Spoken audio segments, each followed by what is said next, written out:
menjalaninya. Itu syariatnya, kemudian mengusahakannya. Kita berdoa misalnya berdoa biar dimudahkan dalam misalnya dalam sebuah pekerjaan, ya kerjaannya harus kita usahakan. Jadi menggabungkan antara syariat dengan hakikat itu harus jalan.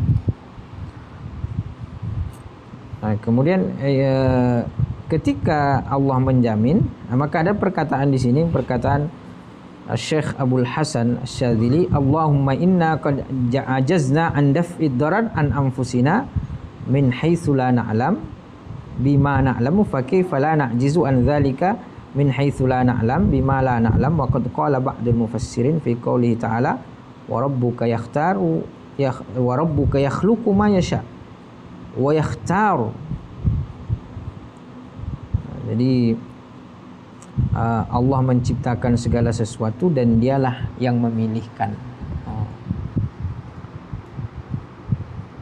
Kata Imam Abu Hasan tadi, Abu Hasan Syadzili, inna qad ajazna an daf'id darar an anfusina min haitsu na'lam. Kadang kita tahu doror itu, dorornya kita tahu, tapi kita tidak mampu untuk menepisnya. Fa kaifa la na'jizu an dzalika min haitsu la na'lam bima la na'lam. Bagaimana kita bisa menepis sesuatu yang kita tidak tahu? Doror yang tahu saja kadang-kadang kita tidak bisa menepisnya gitu.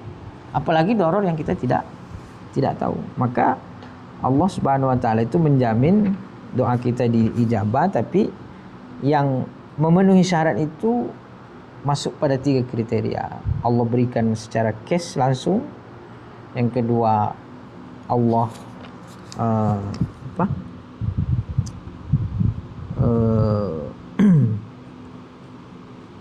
ayyadakhira lahu thawabaha, ditabungkan pahalanya nanti sampai akhirat, ditabung. Wa imma ayyusrafa anhu minassu, atau bisa jadi dia berdoa sesuatu tidak diberi tapi dikasih dalam bentuk apa? Dihindarkan dari keburukan. Nah, itu bisa jadi. Jadi kita dihindarkan oleh Allah dari keburukan, padahal kita tuh tidak tahu tuh keburukan tuh, tapi kita dihindarkan oleh Allah. Kenapa? Karena ijabah daripada doa-doa kita yang minta, tapi Allah berikan dalam bentuk yang fima, itu maknanya fima yakhtaru laka la fima takhtaru li nafsi. Nah, jadi pokoknya tetap kita berprasangka baik kepada Allah. Intinya berdoa itu sudah kita beribadah, menghamba kepada Allah. Kalau ijabahnya itu adalah sebagai bonusnya gitu, sebagai bonus lah gitu. Doa kalau kita sudah berdoa niatkan ibadah, ibadahnya sudah dapat, pahalanya sudah dapat. Nanti kalau diijabah dikabulkan oleh Allah, sebagai bonus tambah 2. Kalau belum dikabulkan oleh Allah, paling tidak berdoa sudah dapat pahalanya. Nah, itu kira-kira makna daripada apa nih? Daripada hikmah yang ke-7 ini.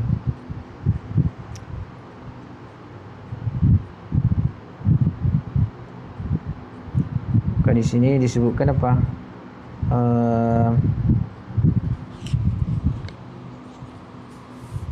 An-nasu tuqda hawaijuhum bil hirsi fiha wal jarri 'alaiha nahnu tuqda hawaijuna biz zuhdi wal istighal billah. Wa in kana wala budda minad du'a, andaikan harus kita berdoa, falyakun du'auka ubudiyah.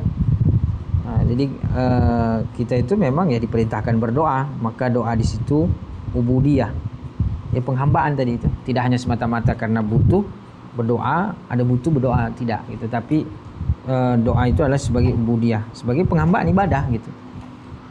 Gitu ya. Kemudian la talaban lil hazzi, bukan mencari semata-mata keberuntungan. Artinya keberuntungan itu maksudnya ijabahnya. Fa in taraktal hududha subta 'alaikal hudud. Kalau andaikan pun kita tidak memikirkan itu, maka bisa jadi kita dapat itu. Wa in ghalaba 'alaika waridut talabi wa talabta syai'an thumma ta'akhkhara anka, kalaupun engkau sudah meminta, memohon, kemudian belum juga dikasih oleh Allah, ta'akhkhara anka waqtal ata, pemberian itu belum juga diberikan oleh Allah, fala tattahimillaha fi wa'dihi, maka jangan pernah berprasangka buruk kepada Allah terhadap janjinya gitu. Janjinya ud'uni astajib lakum, itu janji Allah. Nah, jadi jangan sampai ittaham. Ittaham itu apa? Menuduh yang enggak boleh.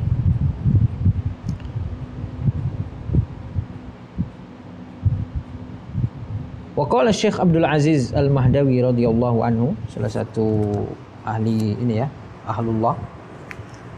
Kata beliau apa?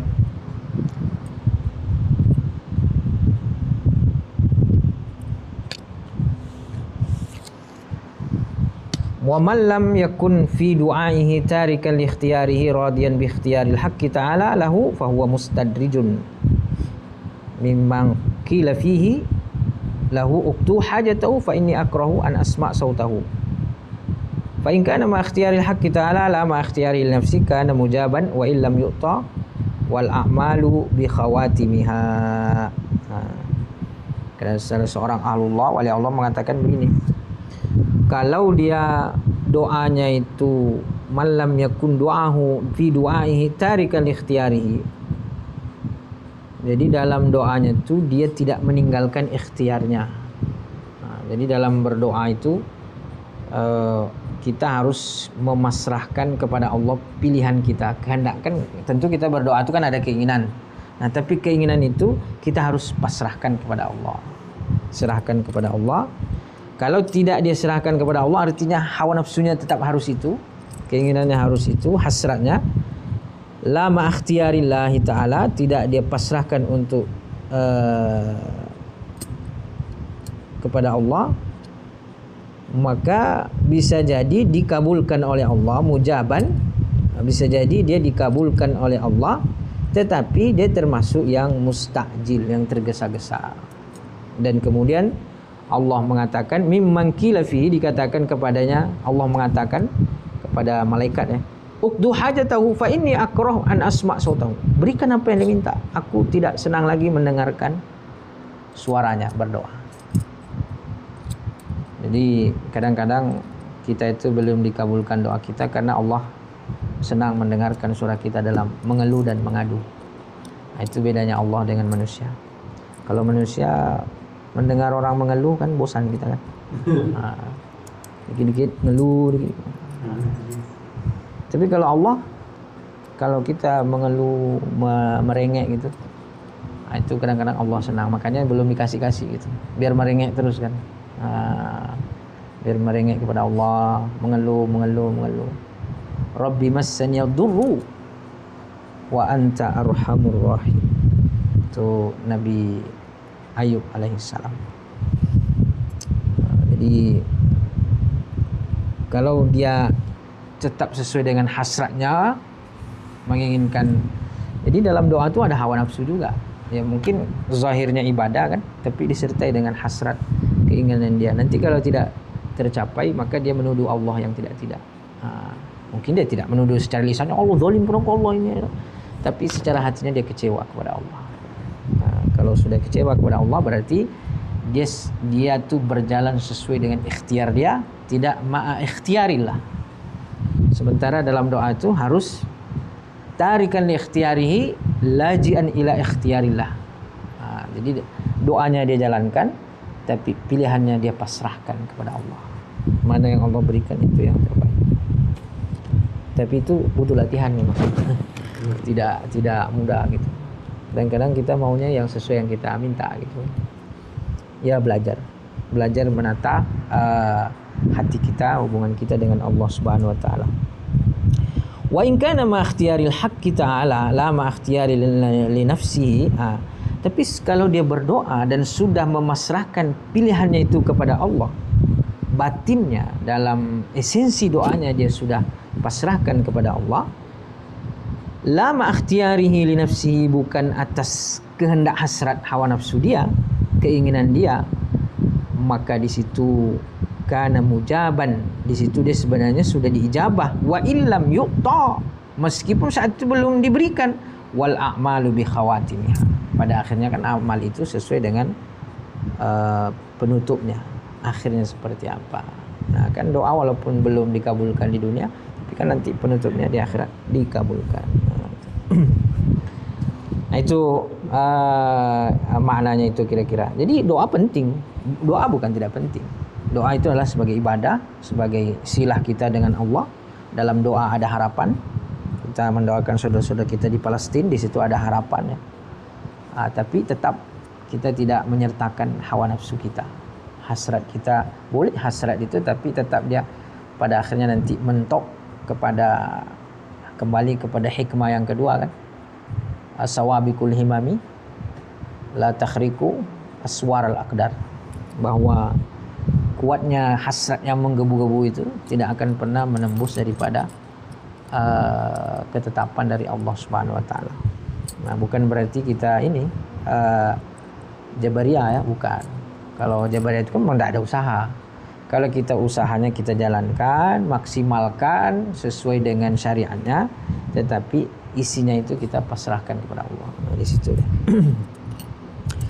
Maka nanti hikmah berikutnya la yushakkikannaka fil wa'di ma'adami wuqu'il maw'ud wa in ta'ayyana zamanuhu li'alla yakuna dhalika qadhan fi basiratik wa ikhmadan li nuri sariratik. Nah, jadi jangan sampai ragu atas janji Allah padahal belum terwujud ya. Belum terwujud daripada apa yang dijanjikan oleh Allah. Wa in ta'ayyana zamanuhu, walaupun kadang-kadang sudah ditentukan waktunya oleh Allah Subhanahu wa taala. Li'alla yakuna dzalika, agar itu jangan menjadi apa? Qadahan itu ini ya, mengaburkan, membuat dia apa namanya ini keruh, tidak bersih gitu. Agar jangan sampai itu mengeruhkan fi basiratik. Basirah itu pandangan mata hati. Pandangan batin artinya yaitu bagaimana kita melihat ketetapan Allah. Wa ikhmadan li nuri sariratik, dan memadamkan daripada cahaya sarir, cahaya rahasia.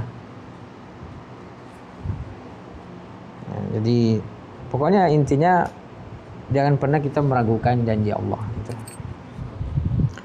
Maka oleh karena itu dulu para Nabi sallallahu alaihi wasallam sendiri mengajarkan ketika beliau haji, kan beliau haji pertama kan dicegat di Hudaybiyah dan beliau harus pulang gitu. Padahal Allah sudah menjanjikan kemenangan kan? Bahwa ala inna nasrallahi qarib, bahwa pertolongan Allah itu sudah dekat. Kemudian ya beliau akan ditolong oleh Allah. Nah, tapi maka di situ diuji tuh para sahabat itu diuji. Apalagi bala tentara Nabi ketika itu sudah banyak. Maka banyak yang secara sepintas beberapa sahabat tuh tidak setuju gitu. Kenapa kita harus pulang? Perang aja gitu. Kita udah banyak juga, udah kuat gitu. Nah, tapi itu diuji tuh. Maka Nabi SAW dengan basirahnya, dengan nur sarirahnya, itu beliau memahami daripada kehendak Allah Subhanahu wa taala. Pulang. Menyedihkan itu. Perjalanan jauh dari Madinah kan. Padahal sudah bala tentara sudah banyak. Tapi Nabi pulang. Itu kenapa? Karena basirah Nabi sallallahu alaihi wasallam. Basirah Nabi itu tidak pernah redup. Maka beliau enggak, hidupnya itu luar biasa. Maka yang paling ma'rifat kepada Allah ya Nabi Muhammad sallallahu alaihi wasallam. Dan yang paling sempurna dalam menjalankan ma'rifat kepada Allah ya Nabi Muhammad. Dan bagaimana Nabi Muhammad itu menjalani ma'rifat? Ya beliau ma'rifat kepada Allah, beliau tahu apa yang dikehendaki oleh Allah, beliau pasrah, tetapi lihat syariahnya bagaimana. Syariat Nabi Muhammad itu luar biasa. Ketika beliau hijrah, taktiknya kan luar biasa. keluar dini hari. Mungkin kita mikir, ngapa nggak keluar siang aja? Ayo, siapa yang beda dengan Umar bin Khattab. Ayo, siapa yang mau janda istrinya, mau yatim, temui saya, katanya. Apakah kemudian kita mengatakan bahwa Nabi Muhammad lebih penakut daripada Umar bin Khattab? Tidak. Nabi Muhammad ya jauh lebih tinggi makamnya, levelnya gitu. Nah, terus beliau ke Gua Thur, melewati jalan yang tidak lumrah dijalani gitu. Itu dalam Nabi mengajarkan antara menjalankan ma'rifat, menjalankan hakikat itu harus disertai dengan syariat yang benar. Maka ya harus seimbang dia, selaras dia. Nanti kalau salah-salah memahami tasawuf, nanti buat malas, pasrah aja kerjanya, nggak semangat lagi kan. Jadi kita lihat bagaimana yang paling ma'rifat itu ya Nabi, paling ma'rifat. Dan beliau sampai akhir kehidupannya kan tetap tuh syariatnya luar biasa.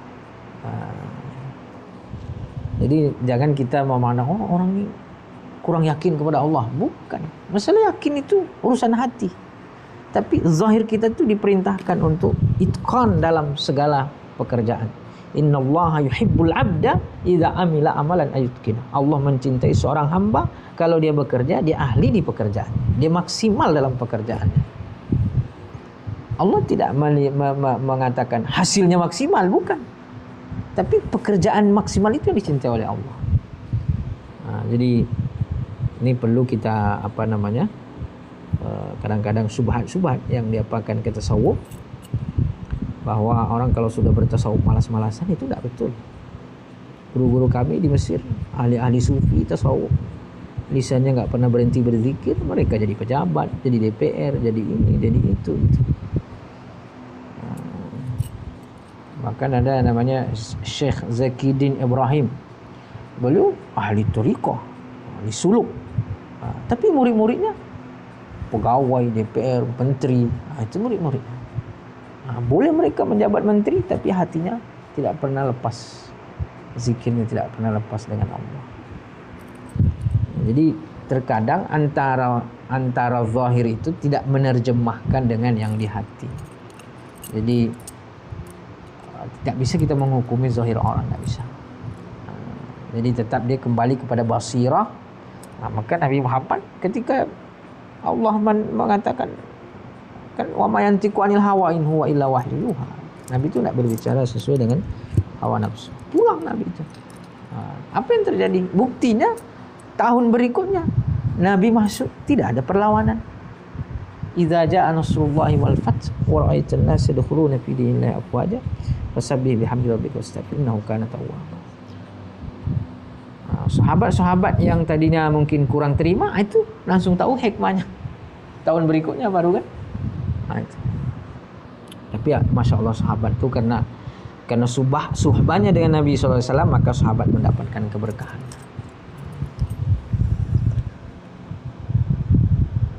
Janji Nabi ketika misalnya latuftahanal Konstantin, kalian akan membebaskan Konstantinopel. Berapa tahun setelah itu kan? Berapa tahun, maka sahabat-sahabat itu mereka semangat pergi ke sana, karena kata Nabi kan wala ni'mal amiru amiruha wala ni'mal jaisu jaisuha. Sebaik-baik panglimanya panglima yang membuka Konstantinopel, sebaik-baik tentaranya ya. Maka seorang sahabat Abu Ayyub Al-Ansari semangat ke sana. Udah umur 80 tahun pergi. Kita nanti umur 80 tahun tak kayak mana. Mudah-mudahan sehat walafiat semua. Mudah-mudahan panjang umur, sehat walafiat. Nampaknya kami bisa. Nanti beliau umur 80 tahun masih pergi jihad.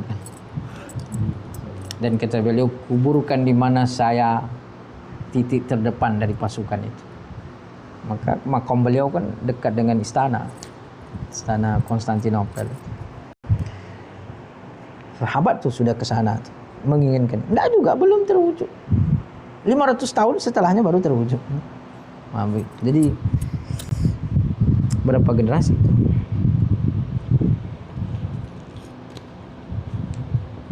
Di sini tashkik fi syai' wa taraddud. Jadi meragukan. Apalagi sini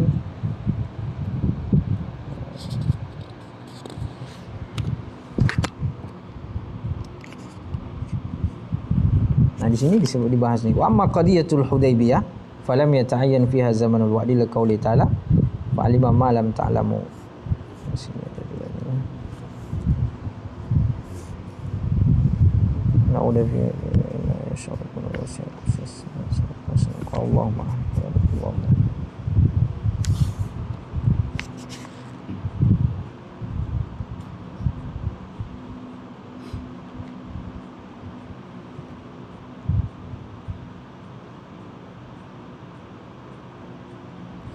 Itu secara umum ya, secara maknanya.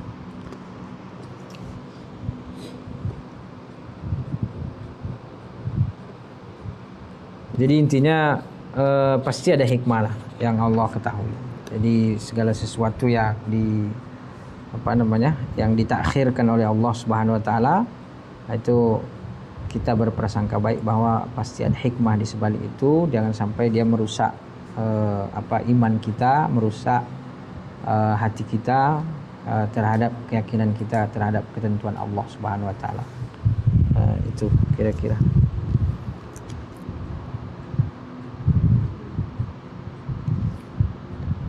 Oke, cukup.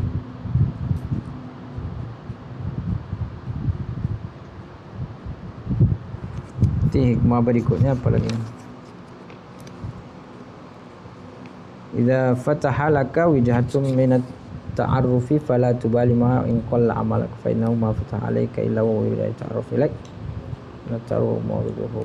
Okey, cukup itu. Nanti kita lanjutkan. Doa itu kan satu harapan, Ustaz. Jadi kan tadi kan kalau yang namanya harapan itu ya sebagai manusia kalau terkabulkan itu lumayan ya ada rasa nggak nyaman ya. Nah, cuman baiknya berdoa itu biar nyaman jadinya kan. Itu baiknya secara detail atau universal aja, boleh deh, besar-besar.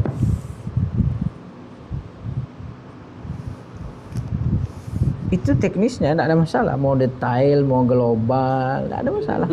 Mau detail juga ada syariatnya juga, ada ada perintahnya. Entah detail kan, Allah ya alam, kan Allah Maha mengetahui kan.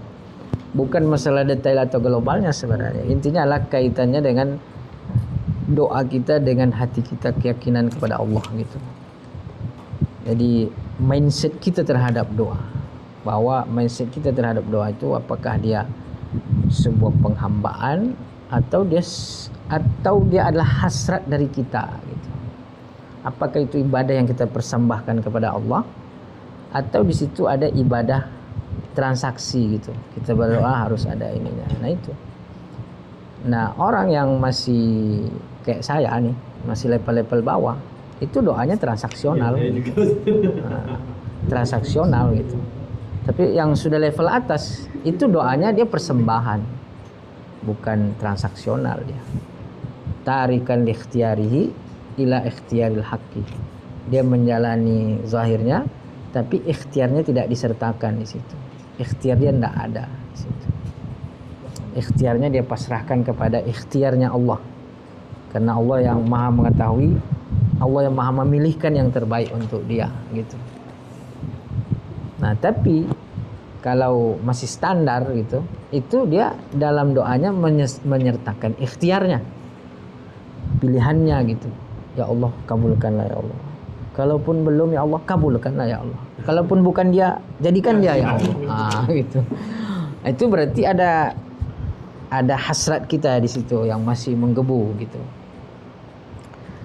Dan itu tidak masalah juga kadang-kadang, selagi pada akhirnya kita tetap pasrahkan kepada Allah. Yang masalah nanti ketika itu kita paksakan, tidak tercapai kecewa kepada Allah. Itu ittiham, itulah bentuk ittiham kepada Allah.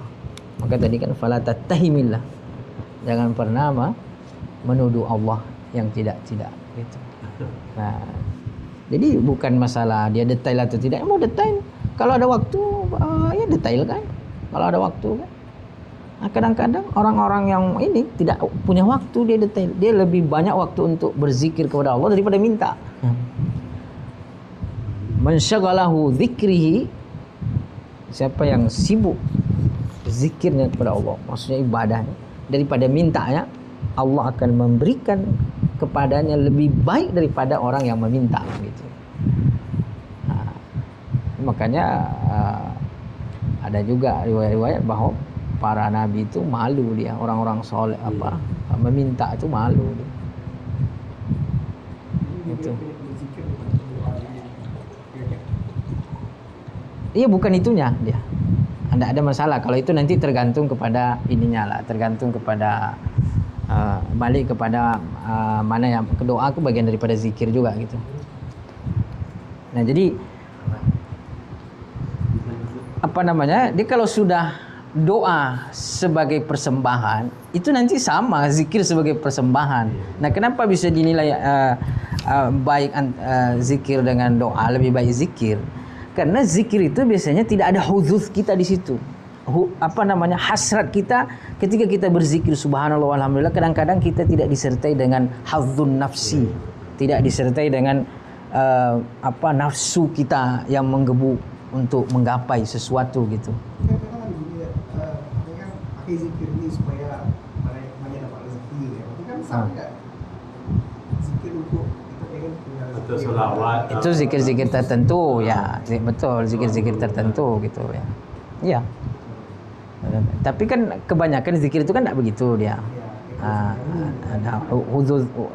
Beda dengan doa yang memang doa itu sejak dari awal memang disertakan untuk memenuhi hasrat kan gitu. Maka zikir juga sama. Kalau zikir huzuznya adalah keinginan dia itu, hasrat dia adalah untuk memperoleh daripada, ya sama transaksional juga. Maka kan tadi kalau doanya persembahan, zikirnya transaksional, kira-kira lebih baik mana? Lebih baik doa jadinya kan?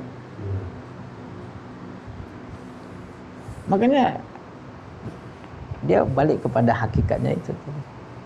Nah, tapi kalau dia 50-50 lah, maksudnya lagi normal semua, kadang zikir itu lebih baik karena zikir itu tidak disertai dengan hadzun nafsi, sementara doa sejak awal dia sudah disertai dengan hadzun nafs. Tapi disertai dengan hasrat itu tidak masalah juga, selagi pada akhirnya nanti dia tidak kecewa gitu. Ya kan boleh saja kan, kita zikir ini biar rezekinya mudah, biar ininya, itu boleh-boleh saja kan, tidak ada masalah kan, boleh, tapi itu masih di bawah level ketika dia berzikir kepada Allah karena Allah dan untuk Allah, daripada dia berzikir untuk Allah dan untuk dirinya, karena dia masih ada hasrat di situ. Nah, orang yang apa kata orang tuh, ala putri ma'rifatnya. Itu dia tidak ada lagi di situ, dia sudah berpaling dari segala hasrat dia, dan dia palingkan semuanya kepada apa yang menjadi kehendak Allah kepadanya. Itulah perkataan makna Imam Abu Hasan Asyazili, idza uridolaka ikhtiaran fakhtar alla takhtar. Kalau engkau diberikan pilihan untuk memilih, pilihlah untuk tidak memilih, karena pilihanmu juga tidak berpengaruh kan gitu. Itu secara zahir ya. Nah, itu hadzun, kan pilihan itu hadzun, keinginan kita, hasrat dari kita gitu. Ya kan? Nah, tapi kalau kita kosongkan hasrat kita jalani ibadahnya, jalani syariatnya, jalani usahanya, kemudian pilihan itu pasrahkan kepada Allah, tentu itu jauh tidak ada transaksional di situ.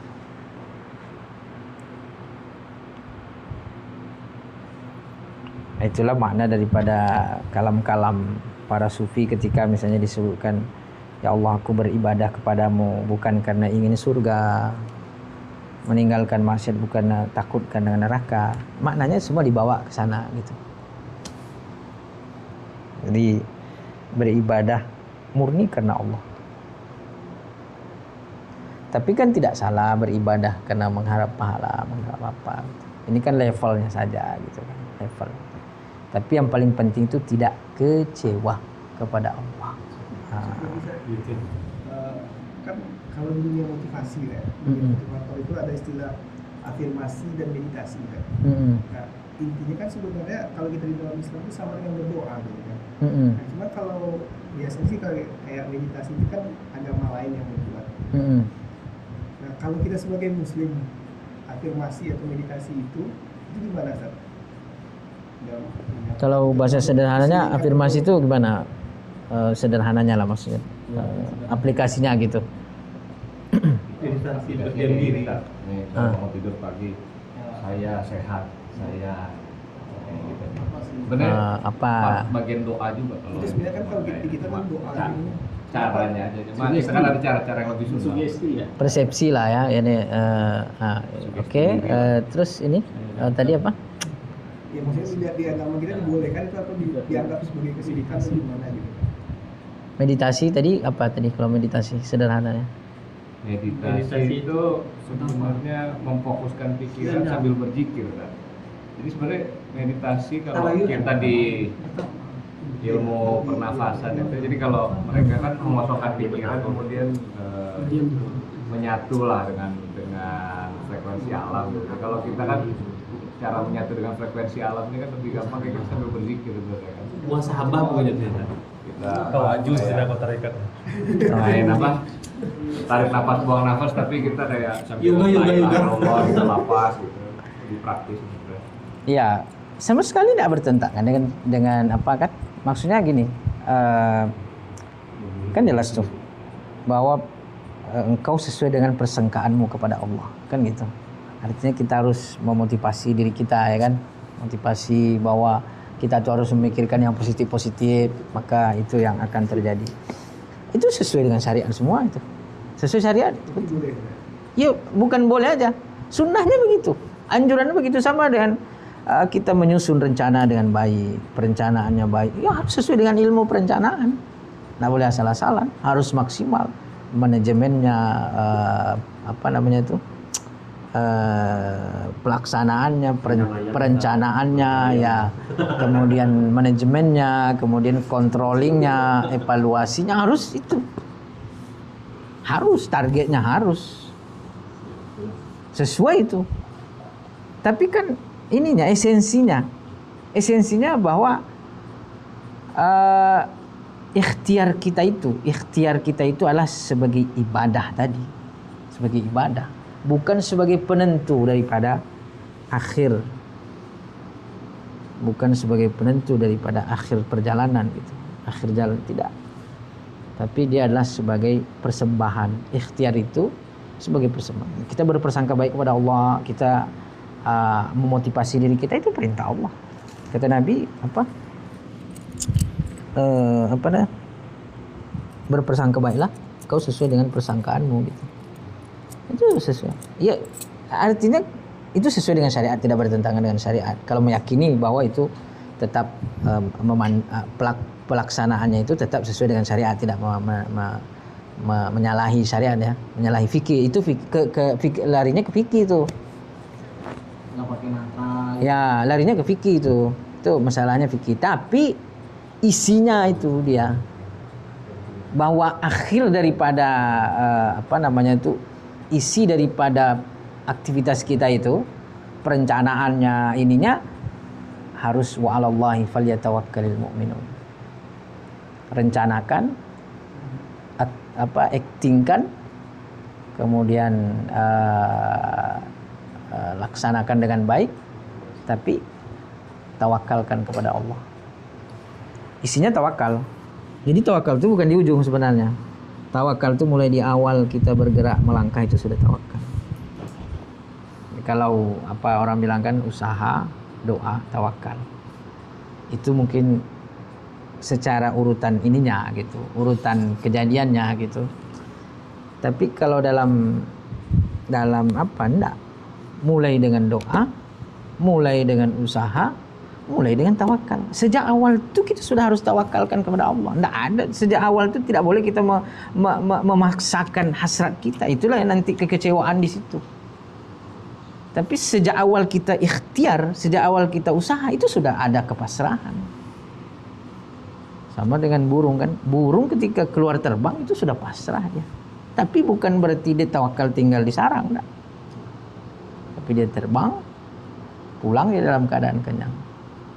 Tawakalnya, walau tawakkaltum haqqa tawakkul la ruziktum kama ruziqat thair. Kalau betul-betul bertawakal kepada Allah, maka diberikan rezeki seperti burung diberikan rezeki. Nah, kan burung diberikan rezeki, bukan dia tawakal saja, tapi dia keluar terbang, habis itu dia pulang dalam keadaan kenyang. Jadi tawakal itu sejak awal. Sejak awal.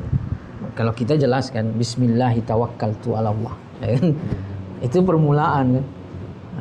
Jadi kalau masalah bentuknya kan, ya bentuk daripada caranya itu fikih itu bahasannya. Jadi kalau dia meditasi depan patung, kemudian membayangkan patung ini memberikan aura, itu tidak boleh kan.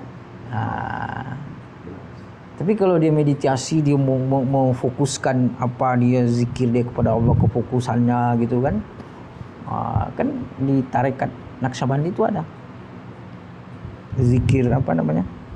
Zikir sirri khafi itu. Itu diam aja dia. Mungkin tangannya bergerak gitu. Tapi hatinya terus gitu. Itu tentu boleh kan. Walaupun nanti ada juga yang bilang bid'ah kan. Apalagi Allah. Gitu. Jadi itu bahasanya fikih dia. Kalau modelnya, tata caranya. Kalau bahasan hakikatnya itu adalah kaitan antara zahir dengan batinnya. Gitu. Wallahu a'lam. Mungkin Syekhuna ada ziyadah wal ifadah. Ya, itu menurut saya sih, karena bisa jadi kan banyak juga pendapat atau pandangan itu. Tapi sepengetahuan, kayak gitulah kira-kira. Jadi gimana? Ya, mengenai istilah dunia mulu, sekali-sekali pikirin akhirat. Nah, kita nih orang kerja nih,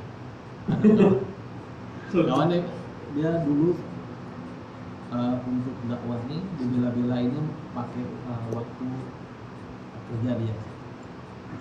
Di awal sama atasannya nggak ada masalah gitu, malah ditipu. Begitu berjalan ada penilaian, rupanya nilai dia jatuh karena alasannya itu kata atasannya. Ya, waktunya lebih banyak ke ngurus masjid misalnya. Akhirnya sekarang dia ambil sikap, kapan dia libur baru dia bisa khidmat gitu. Nah, cuman kawan-kawan yang lain yang biasa sama dia sering ini dia ngomong gitu. Sekarang udah dunia mulu nih, akhiratnya udah kurang kayak dulu kayak gitu. Sedangkan tadi pembahasan kan kalau kerjanya ibadah lah. Jadi kerja ini sebenarnya urusan akhirat, urusan dunia itu yang mau bukan. Dari sudut pandang ya, artinya memang urusan kayak mencari harta, mencari rezeki, zahirnya dunia memang, zahirnya kan. Zahirnya dunia. Salat itu zahirnya ibadah gitu. Tapi jangan salah dalam pandangan hakikat. Bisa jadi zahirnya ibadah, isinya maksiat. Bisa jadi. Makanya fawailul lil musallin kan ada tuh. Zahirnya dunia, isinya ibadah. Makanya kan para ahlullah itu jarang mereka berprasangka buruk kepada hamba Allah. Orang yang bahkan mohon maaf ya, misalnya dia bergelimpangan dengan maksiat, itu ahlullah itu, para wali-wali Allah itu masih punya prasangka baik pada mereka. Ya tentu dosanya dicela gitu kan, dosanya, tapi kan prasangka baik kepada mereka tuh masih ada gitu. Nah, itu kalau kita melihat secara zahir. Tapi kalau secara hakikat itu ya kan secara ibadah itu sebenarnya kan aktivitas mencari rezeki kan ibadah. Bahkan Nabi kan pernah bilang ada tangan yang dipegang oleh Nabi, tangan itu kasar. Maka Nabi kata bilang inilah tangan yang akan masuk surga kan. Kemudian ada yang datang meminta kepada Nabi, minta padahal dia kuat, mampu bekerja. Pertama Nabi kasih, kedua Nabi kasih, ketiga Nabi tanya, apa yang ada di rumahmu? Ada gelas, ada kain yang sudah usang. Kata Nabi, bawa ke sini. Dilelangnya oleh Nabi. Ayo, siapa yang mau jual nih? Mau beli? Kata sahabat, saya 1 dinar. Siapa yang mau nambahkan? Sahabat 2 dinar. Dijual oleh Nabi. 1 dinarnya dikasih, 2 dinar itu dikasih. Ini beli makan, 1 dinar lagi beli kampak, bawa kepadaku. Beli kampak didatangkan kepada Nabi. Nabi buatkan gagangnya itu, pegangannya, nih pakai untuk mencari kayu bakar. Beberapa hari kemudian datang lagi kepada Nabi dan dia sudah bisa memperoleh rezeki, bisa dia membeli kebutuhannya dan juga bisa memenuhi keluarganya gitu. Apa kata Nabi? Ini lebih baik bagimu daripada engkau meminta-minta, nanti di akhirat engkau akan tercela. Jadi Islam itu secara apa kan mencela kemalasan, mencela meminta-minta dan menjadikan pekerjaan itu sebagai ibadah gitu. Nah, jadi kadang-kadang kurang tepat juga misalnya dunia melulu, karena bekerja dengan baik kan bagian daripada ibadah.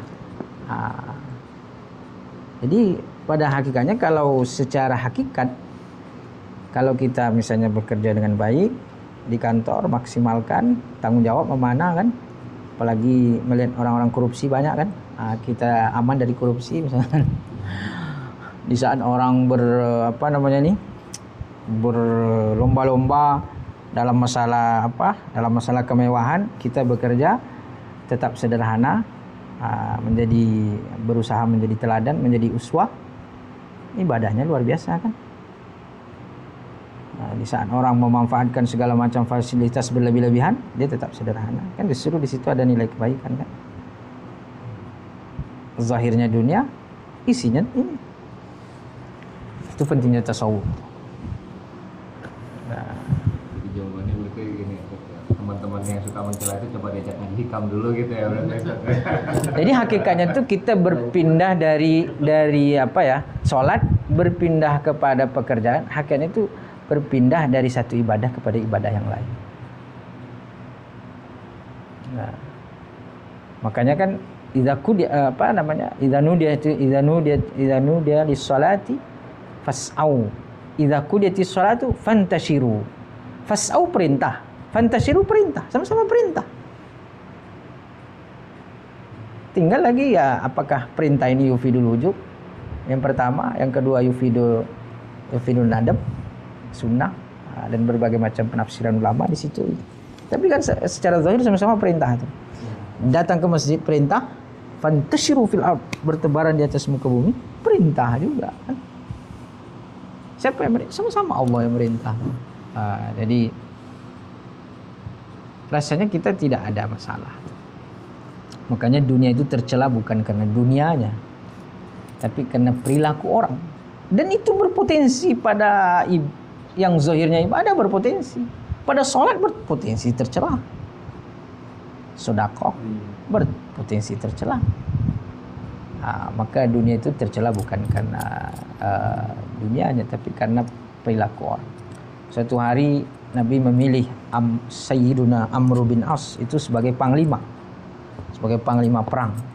Kata Sayyidina Amr bin As, kenapa milih saya ya Rasulullah? Saya rasanya belum layak gitu. Kata Nabi, biar gajimu agak besar. Kata sahabat Amr bin As, sama sekali saya tidak ada kepikiran ke situ ya Rasulullah. Kata Nabi SAW, ni'mal malu, sebaik-baik harta di tangan orang yang soleh. Sebaik-baik harta di tangan orang yang soleh.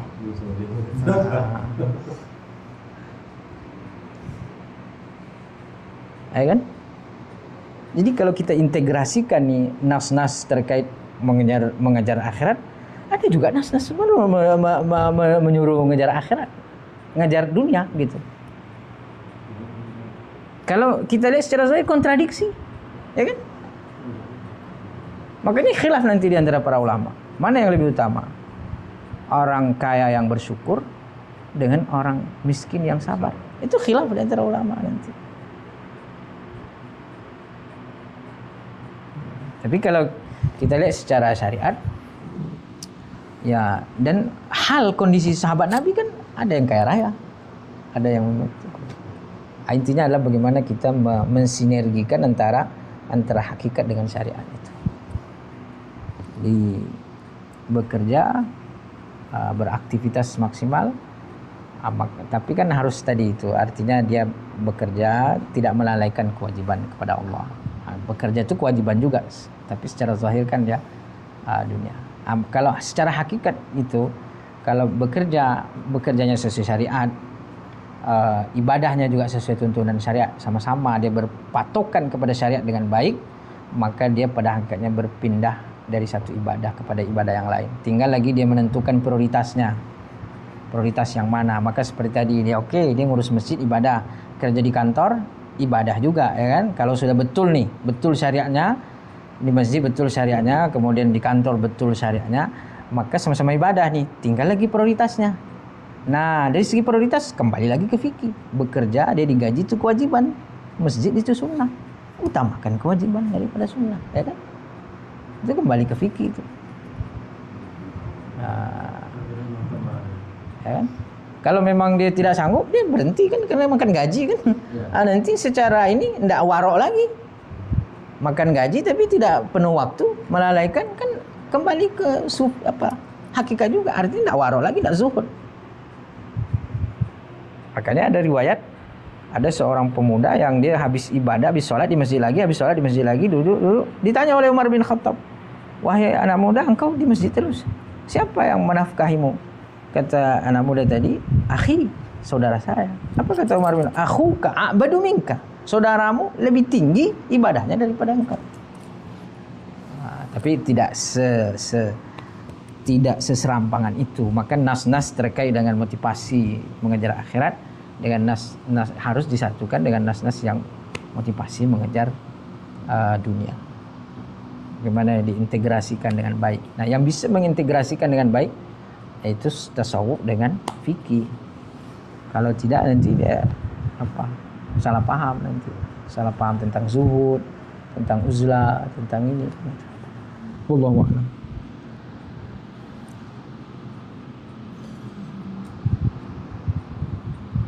Udah ya? Oke. Baik, kita buka fikih sebentar. Ini jam 9.47. 10 menit aja. Sampai kita kepada kemarin intinya wa yusannu tartibuhu wa taqdimuhu ala hadiratin. Ini maksudnya mengqadha salat. Mengqadha salat itu kalau ada beberapa salat yang tertinggal ya, maka di sini disunnahkan untuk ditertibkan. Misalnya tertinggal zuhur dengan asar, dia sudah masuk maghrib nih, sudah masuk maghrib, tinggal zuhur dengan asar gitu. Maka ketika dia mengqadha disunnahkan untuk tertib. Maksudnya apa? Zuhur dulu baru kemudian asar. Yusannu tartibuhu alfa itu fil qada'i ala tartibi awqatil fawaiti wa ayyamiha. Jadi disunahkan untuk ditertibkan. Maksudnya diurut, mana yang dulu zuhur dulu baru kemudian asar. Sesuai dengan harinya. Khurujan min khilafi man aujabahu. Untuk keluar daripada khilaf yang mewajibkan, karena ada pendapat ulama wajib ditertibkan. Jadi ada sebagian ulama mengatakan kalau dia tinggal zuhur dengan asar dilaksanakan di waktu maghrib, maka wajib mendahulukan asar zuhur baru kemudian asar. Nah, tapi ada ulama yang mensunahkan, mazhab Syafi'i sunnah. Artinya kalau dia asar dulu baru kemudian zuhur sah, nggak ada masalah, nggak wajib dia. Tapi disunnahkan zuhur dulu baru kemudian asar, khurujan minal khilaf min khilafi man aujabahu, untuk menenggang daripada yang mewajibkan gitu. Nanti kalau dia asar dulu baru zuhur sah dalam mazhab Syafi'i, tapi tidak sah dalam mazhab yang mewajibkan. Itu maksudnya khurujan minal khilaf. Khurujan minal khilafi man aujabahu. Tapi dalam sehari itu Tapi kalau misalnya nih hari ini ketinggalan asar, besoknya ketinggalan zuhur, besok maghrib dia qada, maka yang didahulukan mana dulu? Asar hari ini,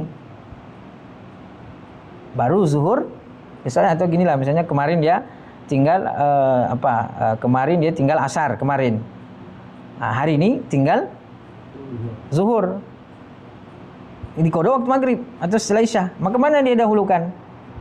Dahulukan asar yang kemarin. Dahulukan asar yang kemarin, baru kemudian zuhur yang hari ini. Itu maksud daripada auqatul fawaiti wa ayyamiha. Jadi tertib waktu itu sesuai dengan harinya. Jadi tidak hanya dari segi waktunya, tapi juga melihat daripada hari. Fayabda'u bil faiti awalan walau bi uzrin wa yuakharu anhu al fait thaniyan walau bila uzrin. Falau fatahu zuhrun hadzal yawm, zuhru hadzal yawmi mathalan bi uzrin wa asruhu bila uzrin qaddama fil qada'i az-zuhra mura'atan litartib. Wa fihama min hadza al-mithal annahu law fatahu asrul amsi, ya kan? Law fatahu asrul amsi wa zuhrul yawm qaddama fil qada'i asral amsi ala zuhril yawm mura'atan litartib. Jadi kalau fatahu asrul amsi, ketinggalan asar yang kemarin, dan juga wa zuhrul yaum, zuhur hari ini, qaddama fil qada, dia mendahulukan dalam qada itu asrul amsi, asar yang kemarin didahulukan, ala zuhril yaum, daripada zuhur hari ini, mura'atan litartibil yaum, bukan tertib waktunya, tapi tertib harinya. Wa yusannu taqdimuhu ala hadiratin wa yusannu taqdimul fawaiti ala hadiratin ala tafsil dzalik. Maksudnya di sini, kalau ada salat kita yang tertinggal, kemudian masuk waktu isya, maghrib tertinggal, masuk waktu isya, disunnahkan mendahulukan maghrib daripada isya. Tapi dengan ketentuan di sini ada tafsil. Ala tafsir zalika hasiluhu annahu in kana ya'lamu annahu ba'da faraghihi minal fa'ita yadrikul hadira kullaha fil waqti bada'a bil fa'iti wujuban. Bada'a bil fa'iti bil fa'itati wujuban in fatahu bila uzrin. Nah, jadi dia meninggalkan sholat tanpa uzur. Tentu dosa besar kan, fasik dia. Tapi ini kan fikih itu berbicara tentang realita. Fikih itu menghukumi realitas kehidupan. Betul bahwa ada mana yang utama, mana yang afdal, mana yang ideal. Kalau fikih ini kan hukum ya, maka berbicara tentang realitas. Ya, tidak dipungkiri kan kadang-kadang orang tinggalan sholatnya, ya kan. Nah, maka kan dibahas tata cara ininya kan. In kana ya'lamu annahu ba'da faraghihi minal fa'ita yadrikul hadirata kullaha fil waqti. Kalau dia tahu bahwa setelah dia melakukan yang fa'ita, dia misalnya nih, dia ketinggalan maghrib, habis itu masuk waktu isya. Nah, berarti kan maghrib itu tanpa uzur dia tinggalkan, tanpa uzur. Lalu kemudian masuk waktu isya. Kalau dia laksanakan maghrib dulu, selesai maghrib masih ada waktu isya lengkap, dia bisa mengerjakannya, maka di sini wajib dia mendahulukan maghrib. Wajib dia mendahulukan maghrib daripada isya. Nah, itu maksudnya. In kana ya'lamu annahu ba'da faraghihi minal fa'ita, kalau dia tahu bahwa setelah dia melaksanakan yang lewat, yudrikul hadirata kullaha, dia tahu bahwa akan bisa mendapatkan solat isya dengan lengkap, sempurna, fil waqti, dalam waktunya, bada'a bil fa'itati wujuban in fatatu bila uzrin, maka dia memulai daripada yang lewat itu secara wajib kalau memang ketinggalannya tanpa uzur. Wa nadban in fatahu bi uzrin. Tapi kalau misalnya maghrib itu karena dia macet di jalan, habis itu tidak bisa, mau ke kiri tidak bisa, kanan tidak bisa, maju tidak bisa, mundur tidak bisa, kan kadang macet seperti itu. Nah, maka itu kan susah tuh. Nah, Walaupun dalam mazhab Syafi'i kan kita sholat semampunya gitu, hurmatan lil wakti kan. Nanti diulang lagi. Kalau dia meninggalkan sholat yang lalu itu ada ada uzur, maka dia sunnah mendahulukan dengan yang sudah hadir waktunya gitu. Wa in kana ya'lamu annahu ba'da faraghi minha la yadriku minal hadirati illa raka'atan fil waqti bada'al bil fa'idati nadman. Begitu juga kalau dia tahu bahwa ketika dia mendahulukan yang lewat, nanti dia ketinggalan itu. Yang sekarang ini ketinggalan mungkin beberapa rakaat, maka dia sunnah juga mendahulukan yang yang berlalu gitu. Sunnah saja. Kenapa? Karena ya tentu dia menyempurnakan semua rakaat di dalam waktunya kan lebih afdal gitu. Walau kana al-baqi min al-waqti ma yas'ul wudu' duna rakatin qaddama al-hadira 'ala al-fa'ita li'alla tasiru sahibatal waqti fa'itatun aidan. Jadi begini, kalau dia hanya waktu yang sekarang ini hanya waktunya untuk wudu dan bisa melaksanakan sholat yang hadir ini, maka dia mendahulukan yang hadir baru kemudian yang lewat, agar jangan sampai kedua-duanya lewat. Itu maksudnya. Walau tadzakkara fa'idatan ba'da syuruhi fi hadiratin atamma hadaqal waqtu aw ittasa'a wa sawan kan fa yajibu qada'uha fawran aw la walau syar'a fi fa'idatin mu'taqidan sa'atal waqti fa bana dhiku wajaba qat'uha wal afdalu qalbaha naflan mutlaqan haits fa'ala minha raka'atan fa aktsar la aqalla. Jadi ini luar biasa ya. Secara fikih kalau dia mendahulukan tadi yang hadir, yang lewat, ternyata dia baru setelah dia sholat, dalam sholat tu dia yakin bahwa ini tidak akan dapat lagi nih waktunya. Maka di sini apa? Wajib qat'uha. Wajib dia memutus. Wajib dia memutus yang lewat itu dan dia laksanakan yang hadir. Wal afdalu qalbaha naflan. Lebih afdal lagi solat yang wajib tadi itu yang di qalb dirubah menjadi nafl. Jadi solat sunat. Lalu kemudian fa'ala minha raka'atan fa aktsar la aqalla. Lalu kemudian dia hanya melaksanakan misalnya 1 rakaat, fa'ala minha raka'atan, ya kalau solat sunat minimal 2 rakaat, tidak lebih daripada itu. Dirubah niatnya jadi solat sunat. Lagi jalan itu. Iya. Bisa. Ya ini. Wal afdalu qalbuha naflan. Lebih afdal. Tapi kalau dia tahu bahwa selesai sholat yang ini tidak dapat nih sholat setelahnya gitu. Itu kita zuhur mengerjakannya di akhir-akhir waktu, habis itu masuk azan asar itu kan. Pas lagi sholat. Itu Udah lewat itu waktunya malah. Maksudnya dia memang sebelum masuk waktu berikutnya dia sudah tahu ini tidak cukup nih. Maka di dalam sholat itu, misalnya dia mau sholat asar tadi kan, sudah dapat 1 rakaat. Ternyata dia perhitungkan tidak sampai nih. Maka di dalam rakaat itu langsung dia rubah niatnya menjadi sunnah dan hanya sholat 2 rakaat.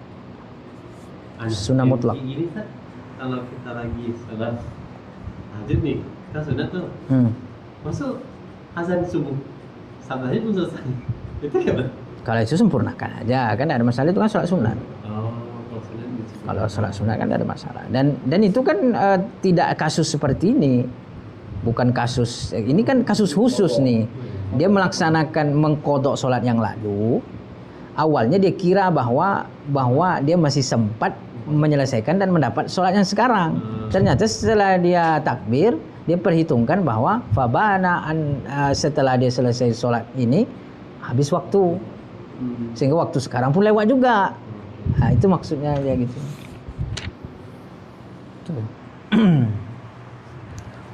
Wa yu'maru mumayyizun biha li sab'in, ke itu minggu depan. Wallahu a'lam. Ini maksudnya wa yu'maru mumayyizun biha li sab'in. Kan tadi di awal tuh disebutkan bahwa wajib sholat yang sudah balik. Nah, tapi di sini yang sudah mumayyiz diperintahkan kalau umur sudah 7 tahun. Wallahu a'lam. Baik, itu dah. Kita minta Syekhuna Ziyadah wal ifadah. Oke, kita tutup dengan doa kafaratul majelis. Subhanakallahumma wa bihamdika asyhadu an la ilaha illa anta astaghfiruka wa atubu ilaik. Assalamualaikum warahmatullahi wabarakatuh. Waalaikumsalam.